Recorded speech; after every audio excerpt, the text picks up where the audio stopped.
اینجا تاجیکستان یک کشور فارسی زبون که قوانینش زمین تا آسمون با قوانین ایران فرق داره. برعکس تصور عموم مردم اینجا دین کاملا اختیاریه، حجاب هم همینطور و دین توی قوانین کشور هیچ دخلی نداره.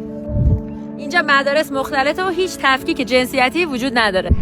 عبادت توی مکانهای عمومی کاملا ممنوعه و جاهایی مثل مساجد یا کلیساها مردم میتونن عبادت کنن یا خونه خودشون.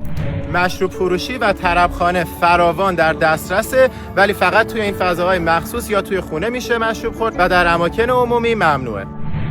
حجاب بیگانه کامل و تیره مثل نقاب و اینجور چیزا اینجا ممنوعه و جریمه های فوق العاده سنگین داره. حجاب فقط باید سبک سنتی و تاجیکی باشه. جوانان وقتی ازدواج میکنن دولت بهشون زمین میده که بتونن توش خونه بسازن و اکثر مردم اینجا دغدغه مسکن ندارن.